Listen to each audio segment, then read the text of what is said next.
दोस्तों, क्या आप जानते हैं ऐसी कौन सी फिल्म है जिसको सेंसर बोर्ड ने रिलीज करने से मना कर दिया और अब जब ये फिल्म दिखाई भी गई तो उसके कई सारे सीन्स को कटवा दिया। यही नहीं, इस फिल्म के कई डायलॉग्स भी बदल दिए गए। आखिर क्यों हुआ ऐसा और क्या ये सब सच हो सकता है जो इस फिल्म में दिखाया गया है? तो चलिए दोस्तों, आज हम जानेंगे इस फिल्म से जुड़े कुछ सुने अनसुने फैक्ट्स, साथ ही इस फिल्म की कहानी के बारे में भी। तो चलिए शुरू करते हैं आज की इस वीडियो में। दोस्तों, हम बात कर रहे हैं दी केरला स्टोरी फिल्म की, जो 32,000 केरल की उन लड़कियों की कहानी बताई जा रही है जिनका धर्म बदलवा कर उन्हें सीरिया में ले जाया गया था और वहीं पर उन्हें ISIS में शामिल कराया गया था। अभी हाल ही में रिलीज हुई इस फिल्म की वजह से हर कहीं पर तहलका मचा हुआ है। साथ ही इस फिल्म का कई पार्टियों ने विरोध भी किया है। इस फिल्म में दिखाया गया है कि केरला में युवाओं को इस्लामिक धर्म के लिए प्रभावित किया जा रहा है। कुछ लोगों का इस फिल्म को लेकर कहना है कि यह फिल्म केरला में धार्मिक लड़ाइयों को शुरू करा सकती है। वहीं डायरेक्टर का कहना है कि इस फिल्म को बनाने से पहले उन्होंने काफी रिसर्चेस की, इसके बाद ही उन्होंने इस फिल्म को बनाने के लिए जिम्मा उठाया। साथ ही उनका कहना है कि वो केरला में चल रहे गंभीर विषयों को सबके सामने लाना चाहते हैं। चलिए दोस्तों, अब हम फिल्म की कहानी की तरफ चलते हैं। द केरला स्टोरी फिल्म की कहानी एक हिंदू महिला की है जिसका नाम शालिनी उन्नीकृष्णन है। ये फिल्म उसी पर बनाई गई है। शालिनी उन्नीकृष्णन का रोल प्ले करने वाली अदा शर्मा है। कहानी की शुरुआत में हमें दिखाया जाता है कि एक इंटेरोगेशन रूम है जहाँ पर लड़की कुछ ऑफिसर्स को बता रही है कि वो इंडियन है और वो इंडिया से किस तरह से यहाँ पे लाई गई है। यहाँ पर इंटेरोगेशन रूम में ऑफिसर्स इस लड़की से बोलते हैं कि तुम खुद सीरिया आना चाहती थी और अपने देश के खिलाफ काम करना चाहती थी। इस बात पर लड़की कहती है कि हाँ, ये बात तो सच है, पर ये मैंने खुद से नहीं किया है। मुझे ऐसा फील होता है कि मानो मुझे किसी अनविजिबल रिमोट कंट्रोल से कंट्रोल किया जा रहा है। साथ ही ये लड़की दोस्तों उन लोगों को ये भी बताती है कि इनका शिकार मैं अकेली नहीं हूँ, बल्कि हजारों लड़कियाँ इनका शिकार है। फिर इसके बाद इस फिल्म में 2 साल पहले ले जाते हैं, जहाँ पर दिखाया जाता है कि शालीन नाम की ये लड़की अपने घर से पढ़ने के लिए दूसरे शहर में जा रही थी।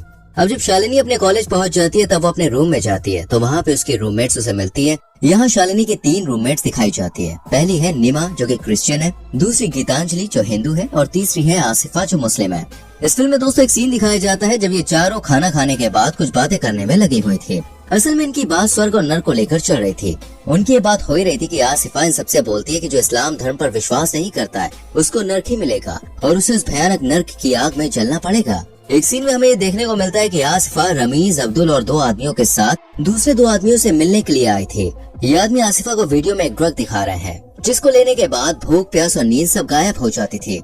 ये ड्रग उन तीनों लड़कियों को देने की बात की जाती है और उनके साथ गलत करके उन्हें प्रेग्नेंट करने का प्लान बनाया जाता है। अब फिल्म में दोस्तों एक सीन आता है जब आसिफा को छोड़कर बाकी तीनों लड़कियां मॉल में जाती हैं। वहाँ पर कुछ लड़के इन तीनों को छेड़ते हैं और जब इन लड़कियों से लड़कों की बहस पड़ जाती है तो ये लड़के इन तीनों लड़कियों के कपड़े फाड़ कर वहाँ से चले जाते हैं। पर इन तीनों लड़कियों को संभालने के लिए दोस्तों वहाँ पर कोई भी नहीं आता है। तभी वहाँ पर बुर्का पहनी हुई एक औरत आती है और तीनों को ढकती है। उसके बाद जब ये तीनों अपने रूम में पहुँचती है तो आसिफा इनसे कहती है कि अगर तुम तीनों ने हिजाब यानी कि बुर्का पहना होता तो तुम्हारे साथ ऐसा कभी भी नहीं होता।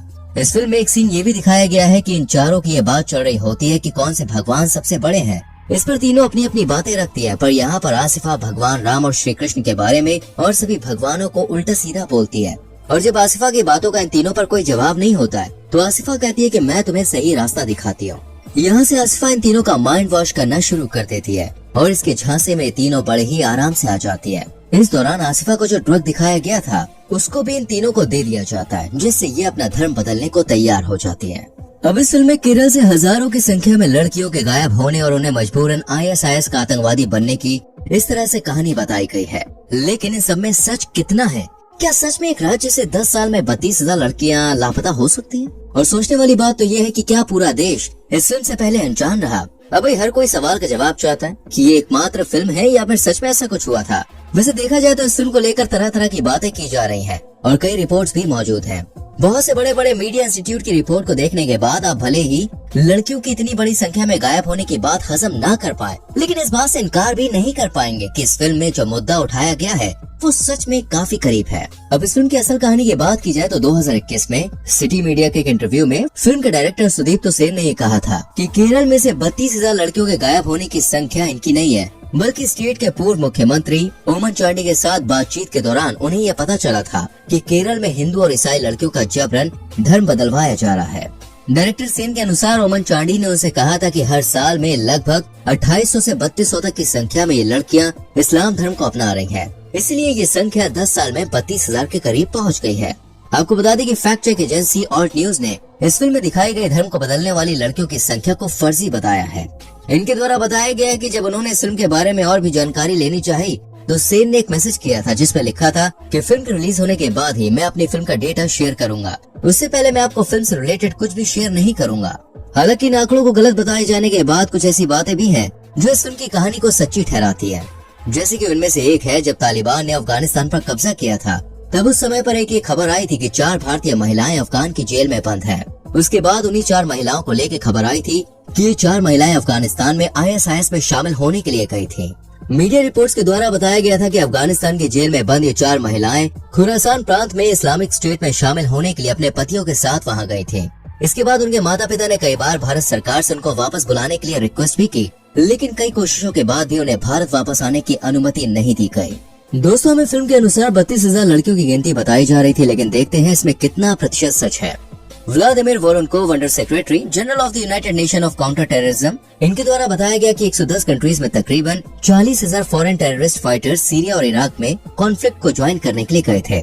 इनमें से 79% लोग आदमी बताए गए हैं। 2020 की रिपोर्ट के अनुसार सितंबर 2020 तक NIA ने 34 टेररिस्ट लोगों के केस इन्वेस्टिगेट किए थे। साथ ही लगभग 160 लोगों को इंडिया में अरेस्ट भी किया गया था।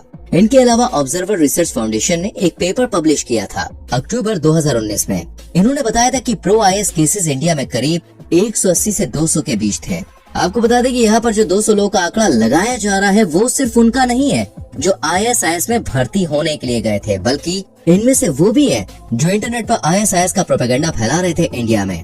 अब यहाँ पे बात आती है कि सबको मिला के इंडिया के ही केसेस इतने हैं, तो इसमें से केरला के कितने केसेस होने चाहिए? तो भाई आपको बता दें, जहाँ 180 से 200 तक का अनुमान लगाया जा रहा है, उनमें से सिर्फ 40 केस केरला के हैं। अब सोचने वाली बात यह है कि इनमें से कितने लोग इंडिया को छोड़कर ISIS ज्वाइन करने के लिए गए थे। इस बात पर US डिपार्टमेंट की रिपोर्ट से हमें पता चलता है कि 66 इंडियन ओरिजिन फाइटर थे जो ISIS से एफिलिएटेड थे। जी हाँ, ये बात साफ है कि यह आंकड़ा सिर्फ 66 का है। अब इन 66 लोगों में से महिलाओं की गिनती कितनी है? तो आपको बता दें कि पूरे इंडिया से तकरीबन 13 महिलाएं ही हैं, और इनमें से केरला की गिनती की जाए तो सिर्फ 6 महिलाएं हैं जो केरल से हैं। अब यहाँ पर आप देखेंगे कि इनमें से कितनी औरतें हैं जिनको इस्लाम धर्म में बदला गया, तो इनमें से 3 का धर्म परिवर्तन हुआ था, जिनमें से 2 क्रिश्चियन थी और 1 हिंदू थी। अब चलिए बात कर लेते हैं दोस्तों इस फिल्म के कुछ VFX के बारे में, शूट के बारे में। मुन्नर, थेकड़ी, कोची और अल्फुजा जैसी जगहों पर शूट हुई इस मूवी को जितना सीरियसली देख रहे हैं उतनी मजाकिया दोस्तों इसके बिहाइंड द सीन्स भी है। ये है पहला सीन जिसमें अदा शर्मा केरल की बेरंग मेरा मतलब है कि कम पानी वाली नदी के किनारे पतली सी डगर पर साइकिल चलाती हुई नजर आई। ये सीन जितना कमाल का है दोस्तों, इसे उतने ही कमाल की तरह से शूट किया गया है। जी हाँ, इसे शूट करने के लिए ड्रोन कैमरे की मदद ली गई है और आप अदा शर्मा के पीछे ड्रोन कैमरा भी देख सकते हैं। मूवी में वो बीच वाला सीन तो भाई आपको याद ही होगा, जहाँ आसिफा अपने 2 कजिन्स के साथ इन तीनों को लेकर जाती है। जरा इस सीन के पीछे की मस्ती भी देख लीजिए। यहाँ पे अदा शर्मा और फिल्म के बाकी कैरेक्टर्स जमकर सेल्फियां निकालते हैं और शूटिंग के टाइम भी खूब मस्ती करते हैं। कुछ दोस्तों इसी तरह मस्ती भरा सीन था वो जब अदा शर्मा हाथी को नहलाती है। असल में दोस्तों ये सीन पर्दे पर नहीं लेकिन पर्दे के पीछे जरूर नजर आता है। वैसे आपको बता दूं, ये नजारा है केरला की थेकड़ी नदी का, जहाँ देखा जाए तो हाथियों को भी अदा शर्मा के हाथों नहाने में बड़ा मजा आ रहा है। वैसे तो मूवी में लीड रोल अदा शर्मा, योगिता बालिनी, सिद्धि ईरानी और सोनिया बलानी ने किया है, लेकिन मस्ती सबसे ज्यादा भाई अदा शर्मा ने की है। वो सीन तो आपको याद होगा जब अदा शर्मा ग्रीन ड्रेस में हॉस्टल में पहुंचती है। पर्दे के पीछे की बात बताऊं तो सीन को शूट करते टाइम अदा शर्मा को यहाँ पर छोटे छोटे से पपीज मिले थे जिनके साथ उन्होंने बहुत मस्ती की। तो अब अगर हम वापस इस फिल्म में आते हैं तो भाई ये बताया जा रहा है कि वो 32,000 लड़कियों के साथ नहीं बल्कि 3 लड़कियों के साथ ही हुआ है, और वो भी उस तरह से नहीं जैसे कि फिल्म में बताया जा रहा है। तो देखिए, मैंने आपको 2 रिपोर्ट्स अलग अलग बताई हैं और दोनों ही एक दूसरे से बिल्कुल अलग है। अब यहाँ पर फिल्म की तरफ देखा जाए तो इस फिल्म के द्वारा बताया गया है कि 32,000 लड़कियों के संग ऐसा हुआ। इस बात को जब फिल्म के डायरेक्टर से पूछा गया कि 32,000 का आंकड़ा आप किस तरह से लगा रहे हैं, अब आप मुझे बताइए, सारी कहानी जानने के बाद आपको क्या लगता है? क्या आपकी राय है कमेंट सेक्शन में लिख सकते हैं।